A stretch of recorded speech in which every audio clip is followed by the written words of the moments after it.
Hello जय हिंद साथियों, स्वागत करता हूँ आज के सामान्य ज्ञान के इस नए वीडियो में। आज के इस वीडियो में हम लोग देखेंगे सामान्य ज्ञान के टॉप 40 ऐसे जीके क्वेश्चन जो आप सभी के आने वाले बिहार पुलिस एग्जाम के लिए वेरी मोस्ट इंपॉर्टेंट होने वाले हैं और आप सभी प्रैक्टिस सेट जरूर लगाएगा। चलिए क्वेश्चन नंबर 1 की ओर बढ़ेंगे। क्वेश्चन नंबर 1 में पूछे आ रहा है, मौर्य काल में विदेशी व्यापारियों पर नज़र रखने और उनके ठहरने की व्यवस्था करने वाले विशिष्ट प्रशासनिक बोर्ड को क्या कहा जाता था।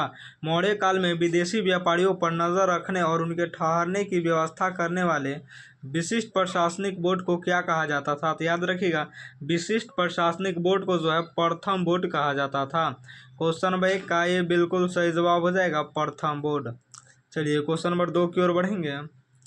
क्वेश्चन नंबर 2 में पूछा जा रहा है, भारतीय संविधान के किस अनुच्छेद के तहत यदि किसी राज्य में संवैधानिक तंत्र विफल हो जाए तो राष्ट्रपति राज्य की विधायी शक्तियां संसद को सौंप सकते हैं।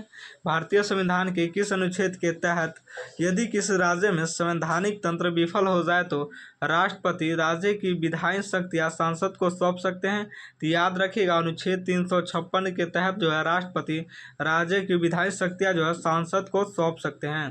क्वेश्चन नंबर 2 का भी बिल्कुल सही जवाब हो जाएगा, अनुच्छेद 356 के तहत। चलिए क्वेश्चन नंबर 3 की ओर बढ़ेंगे। क्वेश्चन नंबर 3 में पूछा रहा है, आधुनिक नाभिकीय भौतिकी में प्रयुक्त मेसोन कणों की खोज वर्ष 1935 में किस प्रसिद्ध वैज्ञानिक द्वारा की गई थी। आधुनिक नाभिकीय भौतिकी में प्रयुक्त मेसोन कणों की खोज वर्ष 1935 में किस प्रसिद्ध वैज्ञानिक द्वारा की गई थी। तो याद रखिएगा, 1935 में किस प्रसिद्ध वैज्ञानिक द्वारा की गई थी। याद रखना आप सभी को, हिदेकी युकावा द्वारा की गई थी।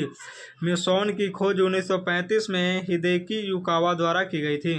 क्वेश्चन नंबर 3 का सी बिल्कुल सही जवाब हो जाएगा। चलिए क्वेश्चन नंबर 4 की ओर बढ़ेंगे। क्वेश्चन नंबर 4 में पूछा जा रहा है, वर्ष 1942 के भारत छोड़ो आंदोलन के दौरान बिहार के किस जिले में क्रांतिकारियों ने उत्तरी भाग में आज़ाद परगना नामक एक पूर्णतः स्वतंत्र प्रशासनिक इकाई का गठन किया था। वर्ष 1942 के भारत छोड़ो आंदोलन के दौरान बिहार के किस जिले में क्रांतिकारियों ने उत्तरी भाग में आज़ाद परगना नामक एक पूर्णतः स्वतंत्र प्रशासनिक इकाइयों का गठन किया था। तो याद रखिएगा, आज़ाद परगना नामक एक स्वतंत्र प्रशासनिक इकाइयों का गठन किया था। तो याद रखिएगा, भागलपुर में गठन किया था। क्वेश्चन नंबर 4 का डी बिल्कुल सही जवाब हो जाएगा। चलिए क्वेश्चन नंबर 5 की ओर बढ़ेंगे। क्वेश्चन नंबर 5 में पूछा जा रहा है, जब प्रकाश की एक किरण किसी बेहद बारीकी छिद्र से गुजरती है तो प्रकाश के किस रंग का विवर्तन डिफ्रैक्शन सबसे अधिक स्पष्ट रूप से दिखाई देता है। जब प्रकाश की एक किरण किसी बेहद बारीकी छिद्र से गुजरती है तो प्रकाश के किस रंग का विवर्तन डिफ्रैक्शन सबसे अधिक स्पष्ट रूप से दिखाई देता है। तो याद रखिएगा, डिफ्रैक्शन सबसे अधिक स्पष्ट रूप से दिखाई देता है लाल रंग का। क्वेश्चन नंबर 5 का ये बिल्कुल सही जवाब हो जाएगा, लाल रंग। चलिए क्वेश्चन नंबर 6 की ओर बढ़ेंगे। क्वेश्चन नंबर 6 में पूछा जा रहा है, शेर शाह सूरी के केंद्रीय प्रशासनिक ढांचे में दीवान ए कज़ा विभाग के अंतर्गत काम करने वाले काजी उल कुजात का मुख्य उत्तरदायित्व निम्नलिखित में से क्या था। शेर शाह सूरी के केंद्रीय प्रशासनिक ढांचे में दीवान ए कज़ा विभाग के अंतर्गत काम करने वाले काजी उल कज़ात का मुख्य उत्तरदायित्व निम्नलिखित में से क्या था। तो याद रखिएगा, काजी उल कज़ात का मुख्य उत्तरदायित्व निम्नलिखित में से क्या था। तो याद रखना है, साम्राज्य के मुख्य न्यायाधीश के रूप में न्याय व्यवस्था का संचालन करना। साम्राज्य के मुख्य न्यायाधीश के रूप में न्याय व्यवस्था का संचालन करना इसका मुख्य उत्तरदायित्व था। क्वेश्चन नंबर 6 का ये बिल्कुल सही जवाब हो जाएगा। चलिए क्वेश्चन नंबर 7 की ओर बढ़ेंगे। क्वेश्चन नंबर 7 में पूछा जा रहा है, आधुनिक आवर्त सारणी के किस समूह ग्रुप के तत्वों को हैलोजन कहा जाता है जो अधातुएं और बहुत तेजी से लवण बनाती है।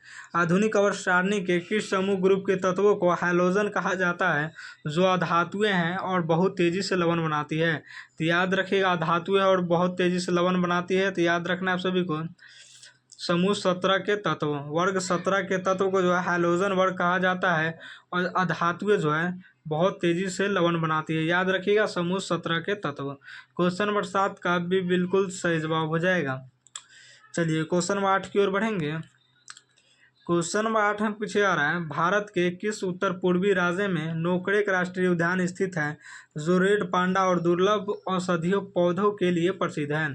भारत के किस उत्तर पूर्वी राज्य में नोकरेक राष्ट्रीय उद्यान स्थित है जो रेड पांडा और दुर्लभ औषधीय पौधों के लिए प्रसिद्ध है। तो याद रखिएगा, जो रेड पांडा और दुर्लभ औषधीय पौधों के लिए प्रसिद्ध है, तो याद रखना आप सभी को मेघालय। भारत के किस उत्तर पूर्वी राज्य में नोकरेक राष्ट्रीय उद्यान स्थित है, तो मेघालय में स्थित है, जो रेड पांडा और दुर्लभ औषधीय पौधों के लिए प्रसिद्ध है, मेघालय। क्वेश्चन नंबर 8 का डी बिल्कुल सही जवाब हो जाएगा। चलिए क्वेश्चन नंबर 9 की ओर बढ़ेंगे। क्वेश्चन नंबर 9 में पूछा जा रहा है, वर्ष 1937 के बिहार प्रांतीय चुनाव के बाद गठित प्रथम कांग्रेसी मंत्रिपरिषद में स्वास्थ्य और स्थानीय प्रशासन मंत्री के रूप में किस नेता ने कार्यभार संभाला था। वर्ष 1937 के बिहार प्रांतीय चुनाव के बाद गठित प्रथम कांग्रेसी मंत्रिपरिषद में स्वास्थ्य और स्थानीय प्रशासन मंत्री के रूप में किस नेता ने कार्यभार संभाला था। तो याद रखिएगा, स्थानीय स्वशासन मंत्री के रूप में किस नेता ने कार्यभार संभाला था। तो याद रखना, जगत लाल चौधरी ने कार्यभार संभाला था। स्थानीय स्वशासन मंत्री के रूप में जो है जगलाल चौधरी ने कार्यभार संभाला था। क्वेश्चन नंबर 9 का ये बिल्कुल सही जवाब हो जाएगा। चलिए क्वेश्चन नंबर 10 की ओर बढ़ेंगे। क्वेश्चन नंबर 10 में पूछा जा रहा है, मानव शरीर में भोजन के पाचन के दौरान आमाशय में स्रावित होने वाले निष्क्रिय पेप्सिनोजेन को सक्रिय पेप्सिन में बदलने का मुख्य कार्य कौन करता है। मानव शरीर में भोजन के पाचन के दौरान आमाशय में स्रावित होने वाले निष्क्रिय पेप्सिनोजेन को सक्रिय पेप्सिन में बदलने का मुख्य कार्य कौन करता है। तो याद रखिएगा, पेप्सिनोजेन को सक्रिय पेप्सिन में बदलने का मुख्य कार्य कौन करता है। तो याद रखना, हाइड्रोक्लोरिक अम्ल करता है। क्वेश्चन नंबर 10 का ये बिल्कुल सही जवाब हो जाएगा, हाइड्रोक्लोरिक अम्ल। चलिए क्वेश्चन नंबर 11 की ओर बढ़ेंगे। क्वेश्चन नंबर 11 में पूछा जा रहा है, मौर्य प्रशासन में उपाध्यक्ष नामक सर्वोच्च अधिकारी का मुख्य उत्तरदायित्व निम्नलिखित में से किस विभाग की कमान संभालना और नियमन करना था। मौर्य प्रशासन में उपाध्यक्ष नामक सर्वोच्च अधिकारी का मुख्य उत्तरदायित्व निम्नलिखित में से किस विभाग की कमान संभालना और नियमन करना था। तो याद रखिएगा, वन संपदा और राजकीय जंगलों का प्रबंधन करना था। कमान संभालना और नियमन करना था, तो वन संपदा और राजकीय जंगलों का प्रबंधन करना। क्वेश्चन नंबर 11 का ये बिल्कुल सही जवाब हो जाएगा। चलिए क्वेश्चन नंबर 12 की ओर बढ़ेंगे। क्वेश्चन नंबर 12 में पूछा जा रहा है, भारतीय संविधान के किस अनुच्छेद के तहत राज्यों में वित्त आयोग का गठन प्रत्येक 5 वर्ष में राज्यपाल द्वारा अनिवार्य रूप से किया जाता है। भारतीय संविधान के किस अनुच्छेद के तहत राज्यों में वित्त आयोग का गठन प्रत्येक 5 वर्षों में राज्यपाल द्वारा अनिवार्य रूप से किया जाता है। तो याद रखिएगा, राज्यपाल द्वारा अनिवार्य रूप से किया जाता है। तो याद रखना, अनुच्छेद 243 के तहत। क्वेश्चन नंबर 12 का भी बिल्कुल सही जवाब हो जाएगा। चलिए क्वेश्चन नंबर 13 की ओर बढ़ेंगे। क्वेश्चन नंबर 13 में पूछा जा रहा है, गोताखोरों द्वारा गहरे समुद्र में सांस लेने वाले सिलेंडरों में हीलियम गैस को ऑक्सीजन के साथ मिलाने का मुख्य कारण यह है कि गोताखोरों द्वारा गहरे समुद्र में सांस लेने वाले सिलेंडरों में हीलियम गैस को ऑक्सीजन के साथ मिलाने का मुख्य कारण क्या है। तो याद रखना, उच्च दाब पर नाइट्रोजन की तुलना में रक्त में कम घुलनशील होती है। इसका मिलाने का कारण उच्च दाब पर नाइट्रोजन की तुलना में रक्त में कम घुलनशील होता है, जिसके कारण गोताखोरों द्वारा समुद्र में सांस लेने वाले सिलेंडर में हीलियम गैस को ऑक्सीजन के साथ मिलाया जाता है। क्वेश्चन नंबर 13 का ये बिल्कुल सही जवाब हो जाएगा, उच्च दाब पर नाइट्रोजन की तुलना में रक्त में कम घुलनशील होती है। चलिए क्वेश्चन नंबर 14 की ओर बढ़ेंगे। क्वेश्चन नंबर 14 में पूछा जा रहा है, असहयोग आंदोलन के दौरान वर्ष 1921 में पटना में बिहार कौमी कॉलेज की स्थापना किस प्रसिद्ध राष्ट्रवादी नेता के प्रयासों से हुई थी। असहयोग आंदोलन के दौरान वर्ष 1921 में पटना में बिहार कौमी कॉलेज की स्थापना किस प्रसिद्ध राष्ट्रवादी नेता के प्रयासों से हुई थी। तो याद रखिएगा, किस प्रसिद्ध राष्ट्रवादी नेता के प्रयासों से हुई थी। तो आपको याद रखना है, मौलाना मजहरुल हक के जो है प्रयासों से हुई थी। असहयोग आंदोलन के दौरान वर्ष 1921 में पटना में बिहार कौमी कॉलेज की स्थापना किस प्रसिद्ध राष्ट्रवादी नेता के प्रयासों से हुई थी। तो मौलाना मजहरुल हक के प्रयासों से हुई थी। क्वेश्चन नंबर 14 का डी बिल्कुल सही जवाब हो जाएगा। चलिए क्वेश्चन नंबर 15 की ओर बढ़ेंगे। क्वेश्चन नंबर 15 में पूछा रहा है, यदि किसी साधारण लोलक सिंपल पेंडुलम को भूमध्य रेखा इक्वेटर से ध्रुवों पोलस की ओर ले जाया जाए तो उसके आवर्तकाल पर क्या प्रभाव पड़ेगा। यदि किसी साधारण लोलक सिंपल पेंडुलम को भूमध्य रेखा इक्वेटर से ध्रुवों पोलस की ओर ले जाया जाए तो उसके आवर्तकाल पर क्या प्रभाव पड़ेगा। तो याद रखिएगा उसके आवर्तकाल पर क्या प्रभाव पड़ेगा, तो आवर्तकाल जो है घट जाएगा। क्वेश्चन नंबर 15 का ये बिल्कुल सही जवाब हो जाएगा, आवर्तकाल घट जाएगा। चलिए क्वेश्चन नंबर 16 की ओर बढ़ेंगे। क्वेश्चन नंबर 16 में पूछा जा रहा है, दिल्ली सल्तनत के किस सुल्तान ने दीवान ए इश्तियाक पेंशन विभाग की स्थापना की थी ताकि गरीब और असहाय लोगों की मदद की जा सके। दिल्ली सल्तनत के किस सुल्तान ने दीवान ए इश्तियाक पेंशन विभाग की स्थापना की थी ताकि गरीब और असहाय लोगों की मदद की जा सके। तो याद रखिएगा फिरोज शाह तुगलक ने पेंशन विभाग की स्थापना की थी ताकि गरीब और असहाय लोगों की मदद की जा सके। क्वेश्चन नंबर 16 का भी बिल्कुल सही जवाब हो जाएगा, फिरोज शाह तुगलक। चलिए क्वेश्चन नंबर 17 की ओर बढ़ेंगे। क्वेश्चन नंबर 17 में पूछा रहा है, रसायन विज्ञान में कैमरे के लेंस और दूरबीन के लेंस ऑप्टिकल ग्लासेज बनाने के लिए किस विशेष प्रकार के कांच का उपयोग किया जाता है। रसायन विज्ञान में कैमरे के लेंस और दूरबीन के लेंस ऑप्टिकल ग्लासेज बनाने के लिए किस विशेष प्रकार के कांच का उपयोग किया जाता है। तो याद रखिएगा किस विशेष प्रकार का कांच का उपयोग किया जाता है, तो आपको याद रखना है फिलेंट कांच का उपयोग किया जाता है। क्वेश्चन नंबर 17 का सी बिल्कुल सही जवाब हो जाएगा, फिलेंट कांच। चलिए क्वेश्चन नंबर 18 की ओर बढ़ेंगे।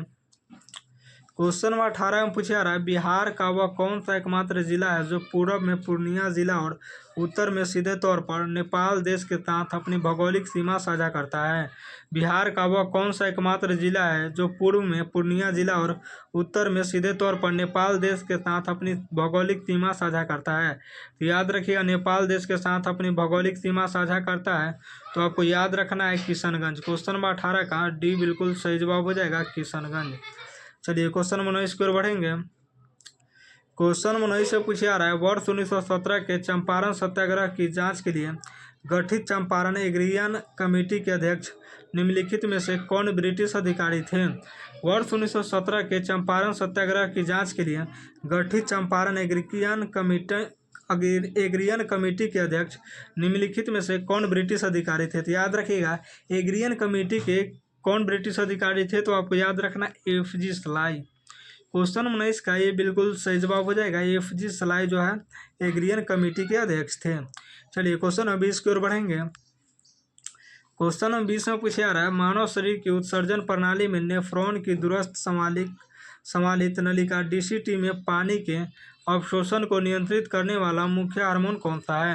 मानव शरीर के उत्सर्जन प्रणाली में नेफ्रॉन की दूरस्थ समालित नलिका DCT में पानी के अवशोषण को नियंत्रित करने वाला मुख्य हार्मोन कौन सा है। तो याद रखिएगा मुख्य हार्मोन कौन सा है, तो anti diuretic hormone. Question number 20 का ये बिल्कुल सही जवाब हो जाएगा, एंटी ड्यूरेटिक हार्मोन। चलिए क्वेश्चन नंबर 21 की ओर बढ़ेंगे। क्वेश्चन नंबर 21 से पूछा जा रहा है, बिहार के किस आधुनिक जिले में प्राचीन काल का प्रसिद्ध विक्रमशिला महाविहार स्थित था जिसकी स्थापना पाल राजा धर्मपाल ने की थी।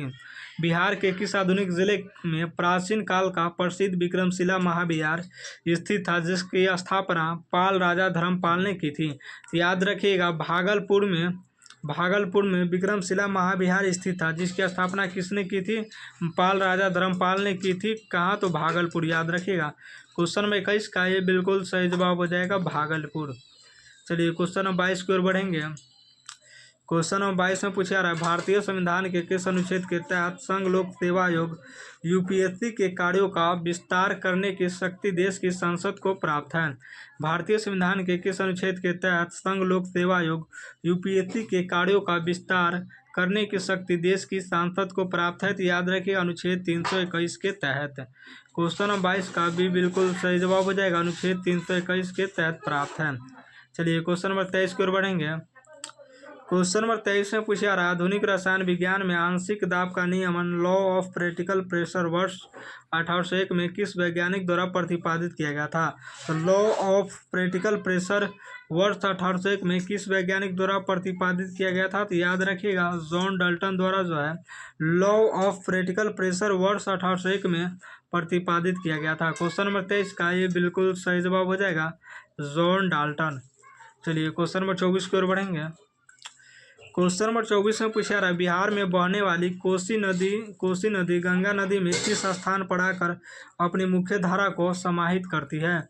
बिहार में बहने वाली कोसी नदी गंगा नदी में किस स्थान पर आकर अपनी मुख्य धारा को समाहित करती है। तो याद रखिएगा, किस स्थान पर आकर अपनी मुख्य धारा को समाहित करती है, तो आपको याद रखना है कुरुसेला जो है, कुरुसेला कोसी नदी गंगा नदी में किस स्थान पर आके मिलती है, तो कुरुसेला स्थान पर आके मिलती है। याद रखिएगा किस स्थान पर आके मिलती है, कुरुसेला के स्थान पर आके मिलती है। क्वेश्चन नंबर 24 का डी बिल्कुल सही जवाब हो जाएगा।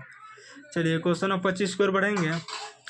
क्वेश्चन नंबर 25 में पूछा रहा, प्रकाश के किस वैज्ञानिक गुण के कारण जब प्रकाश की किरणें हवा की परतों के अलग अलग तापमान से गुजरती है तो रेगिस्तान में मरीचिका मिरज की घटना दिखाई देती है। प्रकाश के किस वैज्ञानिक गुण के कारण जब प्रकाश की किरणें हवा की परतों के अलग अलग तापमान से गुजरती है तो रेगिस्तान में मरीचिका मिरज की घटना दिखाई देती है। तो याद रखिएगा, तो रेगिस्तान में मरीचिका मिरज की घटना दिखाई देती है तो पूर्ण आंतरिक परावर्तन के कारण दिखाई देती है। क्वेश्चन नंबर 25 का ये बिल्कुल सही जवाब हो जाएगा, पूर्ण आंतरिक परिवर्तन। चलिए क्वेश्चन नंबर 26 की ओर बढ़ेंगे।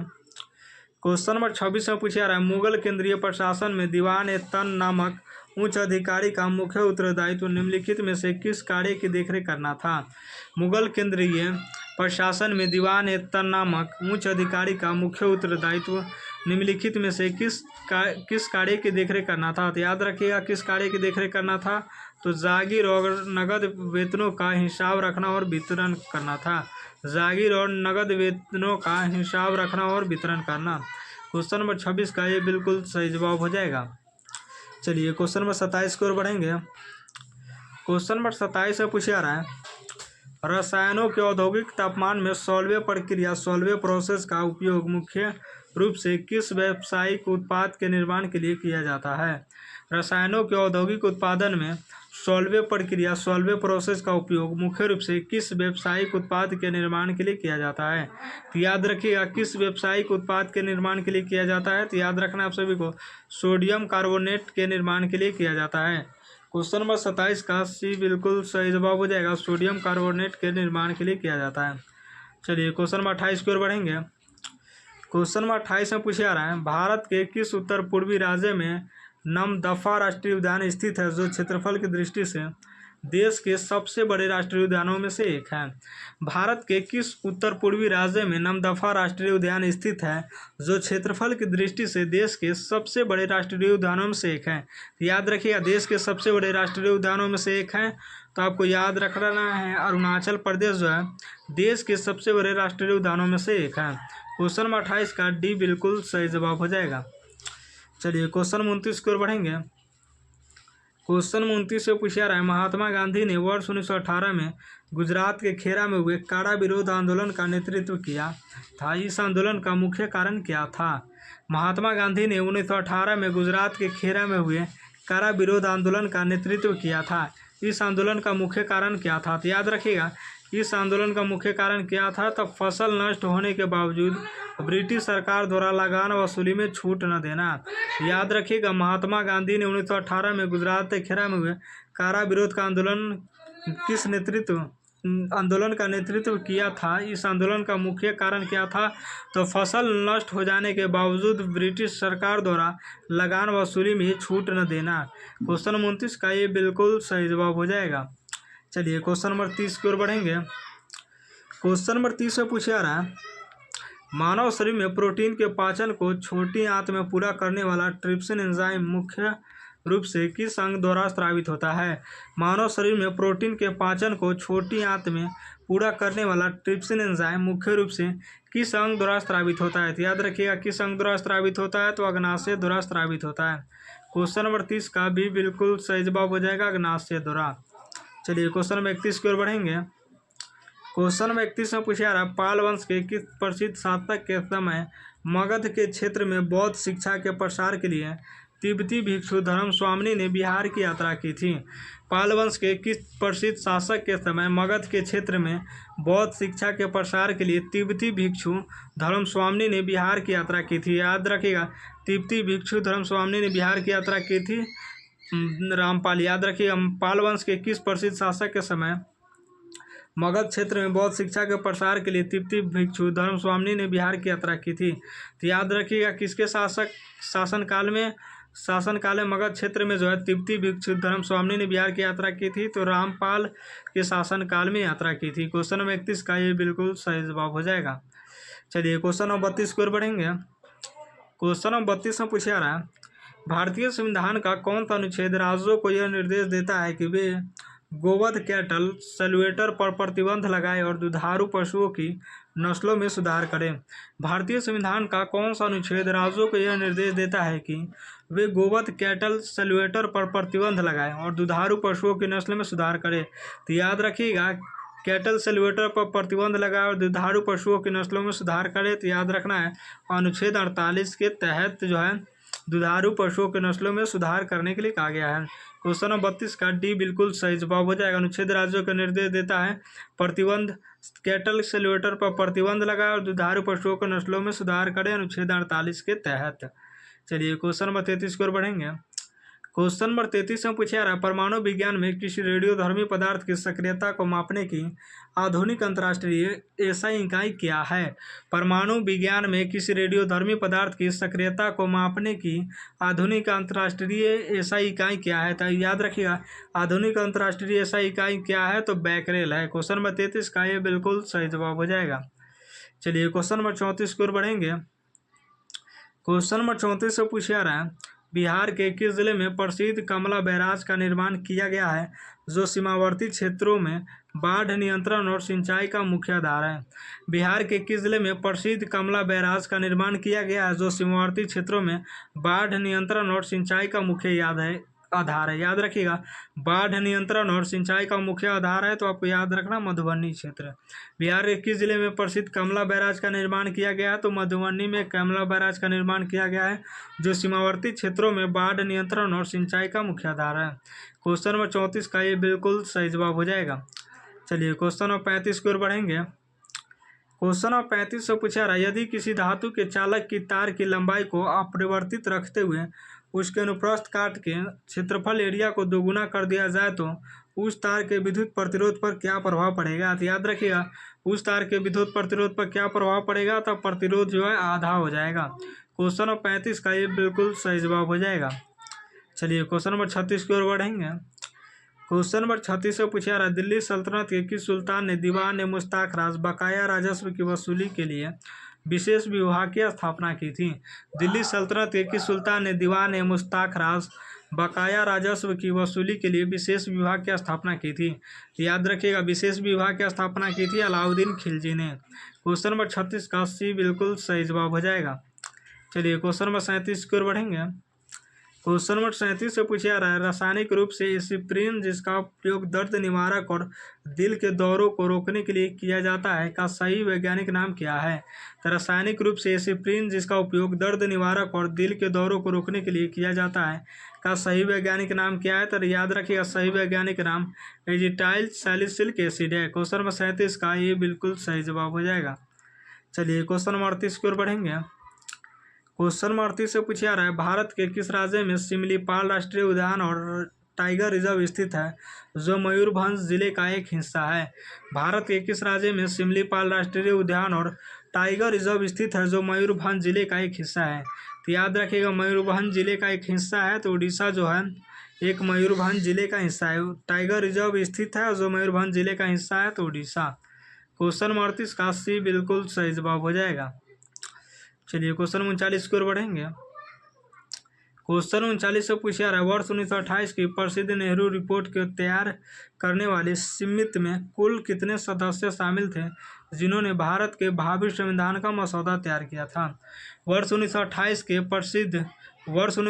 की प्रसिद्ध नेहरू रिपोर्ट को तैयार करने वाली समिति में कुल कितने सदस्य शामिल थे जिन्होंने भारत के भावी संविधान को मसौदा तैयार किया था। तो याद रखिएगा भारत के भावी संविधान का मसौदा तैयार किया था तो आपको याद रखना है 9 सदस्य। क्वेश्चन 39 का भी बिल्कुल सही जवाब हो जाएगा। 9 सदस्य जो है मसौदा तैयार किया था। चलिए क्वेश्चन नंबर 40 की ओर बढ़ेंगे।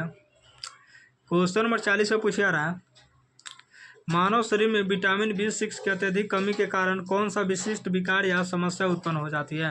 तो याद रखिएगा, मानव शरीर में विटामिन B6 की अत्यधिक कमी के कारण कौन सा विशिष्ट विकार या समस्या उत्पन्न होती है? तो आपको याद रखना है, पेरिफेरल न्यूरोपैथी जो है समस्याएं उत्पन्न हो जाती है। क्वेश्चन नंबर 40 का बिल्कुल सही जवाब हो जाएगा।